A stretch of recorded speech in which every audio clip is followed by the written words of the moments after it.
नमस्कार दोस्तों। आपको मालूम है कि जब पप्पू या जोकर अगर एक कंट्री के प्रधानमंत्री या प्रेसिडेंट बन जाते हैं तो क्या होता है, उन्हें छित्र पड़ते हैं।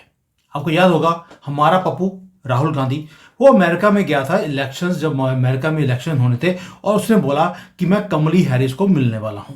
कमली हैरिस ने मना कर दिया कि तू जिसको भी हाथ लगाएगा तो भस्मासुर है, तू उसे बर्बाद कर देगा। अब इसलिए हमने भी सोच लिया कि इस भस्मासुर को भारत के ऊपर हाथ नहीं रखने देना, हम भी इसको प्रधानमंत्री नहीं बना रहे। लेकिन यूक्रेन वालों ने गलती कर दी।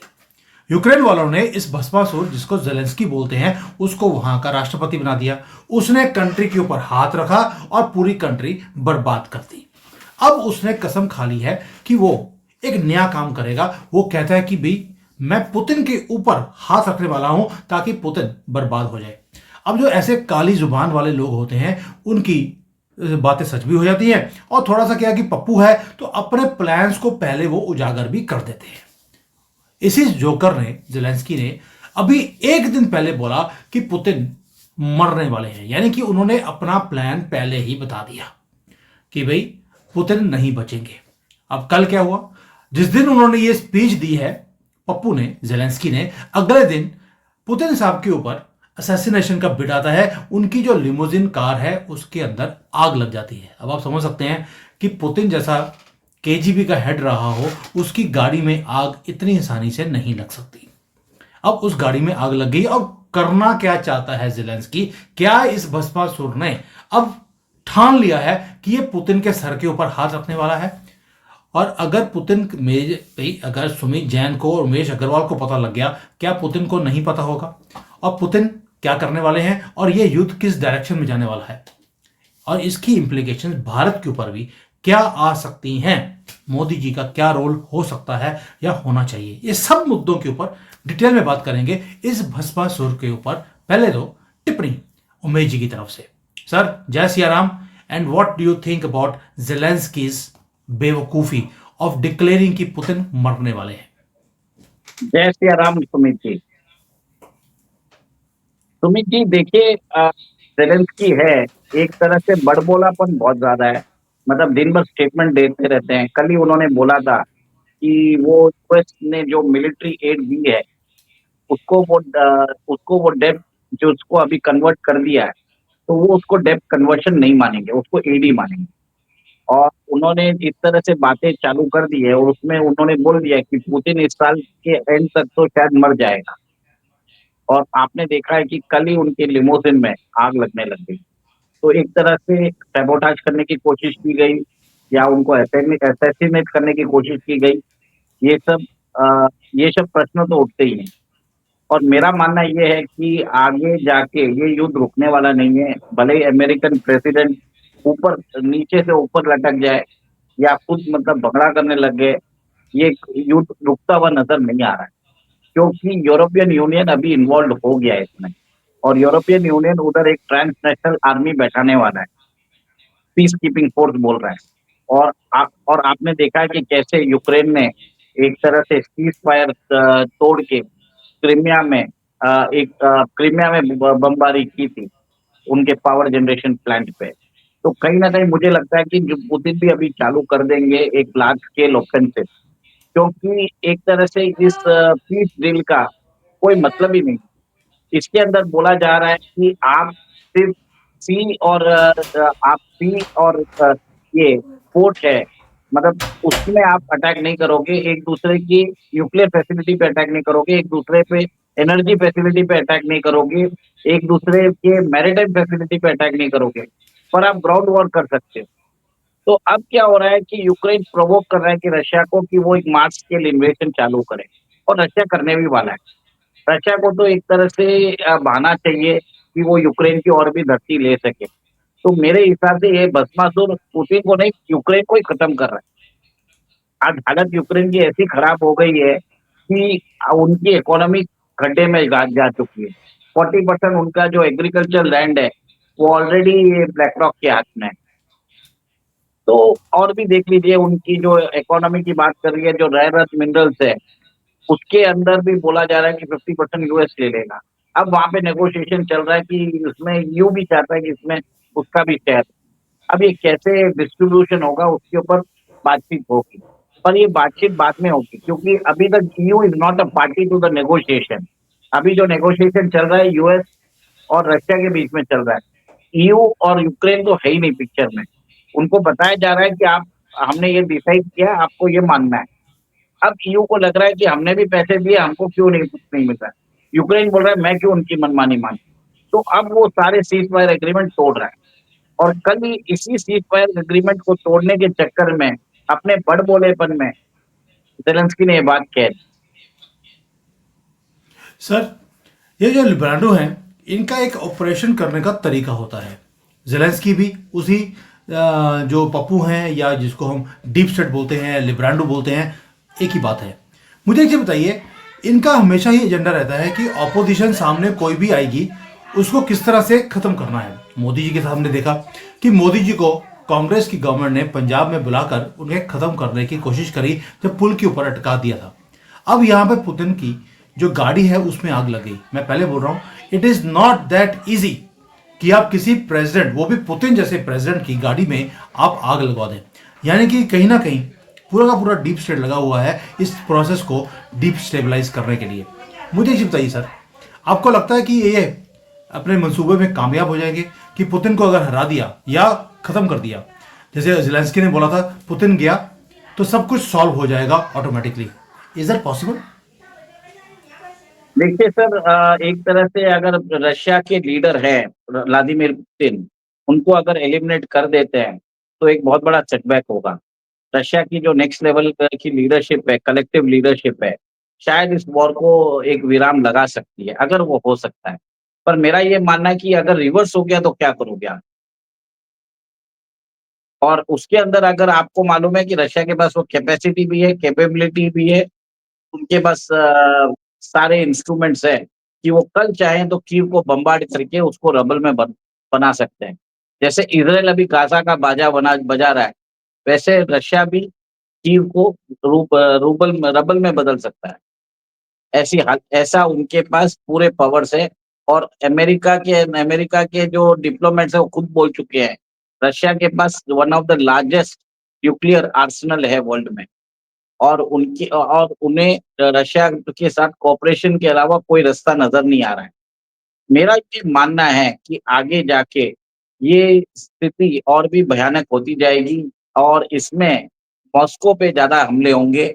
आपने देखा ही है कि कैसे बीते दिन ड्रोन से मॉस्को की बिल्डिंग्स पे अटैक किया गया और जिस हिसाब से रेजिडेंशियल बिल्डिंग्स को कर रहे हैं, तो कहीं न कहीं एक तरह से वॉर प्रिपेयर्डनेस के लिए वो रेडी कर रहे हैं।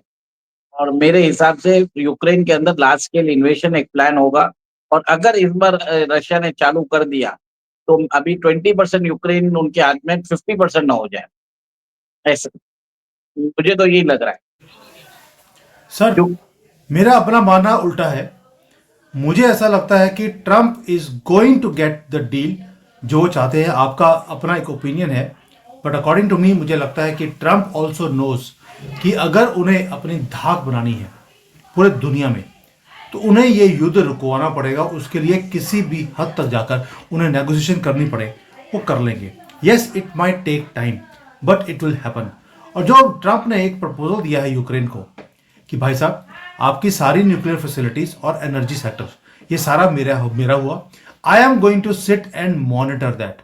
जब अमेरिकन वहां बैठे होंगे, रशिया उसको अटैक नहीं करेगा। एक पीस का प्रोसेस का ये बहुत बढ़िया एक तरीका है।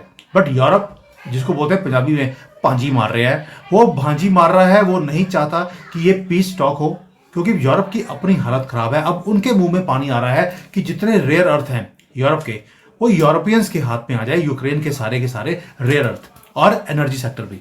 तो कहीं ना कहीं ये एक पॉलिटिकल गेम है जो यूरोप, अमेरिका, जेलेंस्की एक दूसरे के साथ खेलते जा रहे हैं। But ultimately it is going to be the last laugh for Russia. But sir, इस पे अब आते हैं भारत का, कि भारत को आपको मालूम है कि अब हमारा भी एक बहुत बड़ा स्टेक है। स्टेक नेगेटिव नहीं, पॉजिटिव बोलूंगा मैं। भाई, इस युद्ध में अगर किसी ने फायदा उठाया वो था दो कंट्रीज, चाइना ने और भारत ने। हमने तेल सस्ता लिया, पूरे दुनिया का तेल निकाल दिया। आपको नहीं लगता कि यह युद्ध रुकवाने के लिए भारत कोई पहल कर ही नहीं रहा सिवाय दो फोटोज के? जहां पर मोदी जी जप्फी डालते देखे पुतिन को भी और ज़ेलेंस्की को भी। ज़ेलेंस्की से तो जो जप्फी डालने के बाद दोबारा से उन्होंने कोई बात भी नहीं करी। वो कहते यार इसमें से जो है ना एक ही शर्ट बेचारे ने पिछले 3 साल से डाली हुई है, बदबू आ रही है। मोदी जी ने उसके बाद बात नहीं करी। आपको नहीं लगता कि भारत की तरफ से कोई पहल नहीं है, कोई बातचीत नहीं है, कुछ नहीं है? एक ही बात बोलते हैं, युद्ध आंसर नहीं है हर चीज का। ज़ेलेंस्की तुम्हें बात माननी पड़ेगी डोनाल्ड ट्रंप की। सर, मोदी जी पुतिन को नहीं बोलते कि तुम्हें बात माननी पड़ेगी, ज़ेलेंस्की को क्यों? सर मोदी जी ने दोनों को ही बोला है और मोदी जी जानते हैं कि दोनों ही नहीं मानने वाले। और हमें क्या करना है, उधर उन लोगों को मिसाइल फोड़ने दीजिए। इसमें यूरोप ही बर्बाद हो रहा है ना, फायदा हमारे को हो रहा है, हम अपना फायदा निकालो ना। मेरा तो ये मानना है, हमें किसी के पचड़े में पड़ना नहीं है। बोले तो उधर जाके एक तरह से क्या बोलते हैं, सहानुभूति देनी है तो व्यक्त करके आ जाओ। हमें क्या करना है उसमें, हमें ये देखना है कि हमारा फायदा किसमें है। मे- मेरे को तो सीधा वही नजर आता है। कल अगर युद्ध खत्म हो जाएगा तो आपको डिस्काउंटेड प्राइस मिलेगा नहीं, फिर आप वही तेल को आप एग्जैक्टली।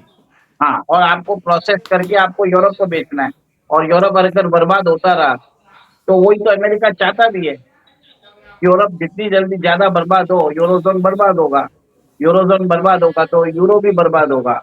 और यूरो अगर बर्बाद होगा तो डॉलर के ऊपर जो चैलेंज कर रहा है वो चाइना के साथ मिलके, वो खत्म हो जाएगा। चाइना को बाद में देख लेंगे। सिंपल है सर। सर, यही बात मैं लोगों को समझाना चाहता था कि युद्ध आज की डेट में सबसे बड़ा बिजनेस है, और ये बिजनेस भी है और एक नेगोशिएशन का टूल भी है। जिस तरह से अमेरिका आज की डेट में इस युद्ध को यूज कर रहा है अपने फायदे के लिए, भारत भी इस युद्ध को अपने फायदे के लिए यूज कर रहा है, चाइना भी कर रहा है। लड़ रहे हैं सर दो कंट्रीज। सर लगता है सब ऑन लोग द ग्राउंड कि Russia and Ukraine is fighting with each other, लेकिन यूरोपियंस की एंकड़ी भी निकाली जा रही है परमानेंटली। इनको दोबारा से खड़े नहीं होने दिया जाएगा। This China, Bharat and now America is making sure. Sir एक और एक चीज है, इसमें यूक्रेन भी नहीं लड़ रहा है, इसमें यूरोपियंस लड़ रहे हैं। और उन और वो ऐसी आर्मी के साथ लड़ रहे हैं जो उन्हें अलाउ कर रहा है कि आप हमारे पर मिसाइल छोड़िए, हम भी आपके ऊपर मिसाइल छोड़ेंगे। एक तरह से बोलते हैं ना कि मैंने तुझे मारा 2 थप्पड़, तू मेरे को 2 मार ले। तो मतलब एक स्क्रिप्टेड वॉर जैसा लग रहा है, नथिंग मोर देन दैट। चाहे तो एक 4-5 ऑर्शनिक छोड़ेगा रशिया, तो मेरे ख्याल से तो युद्ध 2 मिनट में खत्म हो सकता है। उसके अंदर न्यूक्लियर हॉट वॉरहेड डाल दीजिए ऑर्शनिक में, भेज दीजिए लंदन, भेज दीजिए पेरिस, भेज दीजिए बर्लिन, काफी है। राइट, अगर वो बिल्कुल ठीक कह रहे हैं। चलिए तीन सर। अगर 3 ऑर्शनिक अगर रशिया निकाल देता है, लॉन्च पैड दिखाई देता है, इमीडिएटली सीज फायर हो जाएगा। सही बात है, बिल्कुल सही कह रहे हैं। बट अभी सीज फायर, जिसको बोलते हैं दिल्ली दूर है, सीज फायर में भी दिल्ली दूर लगती है। But one thing is for sure, ये भस्मासुर जिसका ज़ेलेंस्की नाम है आज की डेट में, सर के ऊपर सींग भी अपने दिखने शुरू हो गए इसके। ये आदमी अपने कंट्री को बर्बाद करने में कोई कसर नहीं छोड़ रहा। और ये लिब्रांडो, ये ऐसे ही होते हैं जैसे राहुल गांधी हमारे कंट्री में है। वो कहता है कि मैं इस कंट्री के टुकड़े करना चाहता हूं भारत के, और इसे बर्बाद करना चाहता हूं, इसे भी एक नर्क बनाना चाहता हूं, यानी कि इस्लामिक कंट्री। नर्क का नाम है, इस्लामिक कंट्री बनाना चाहता हूं। आज ज़ेलेंस्की वो काम अपने कंट्री के लिए, यूक्रेन के लिए कर रहा है। अब देखते हैं कि आगे जो ये अटेम्प्ट किया है पुतिन के ऊपर, इन्होंने अटेम्प्ट कर दिया, गाड़ी को आग लगा दी। अब इसके किस किस कोने में पुतिन आग लगाने वाले हैं वो वक्त बताएगा। But this is going to happen very soon, and this is not a small development. अब उमेश जी, मुझे वीडियो बंद करनी पड़ेगी। वाई? बिकॉज मेरी एक दोस्त है सारे, वो आ गए हैं, मुझे उनको साथ टाइम स्पेंड करना पड़ेगा। And I am sorry to say, पर मुझे इसको अब बंद करना है। वी विल टॉक जय about Siya this Ram. Later. Thank you. जय सिया राम।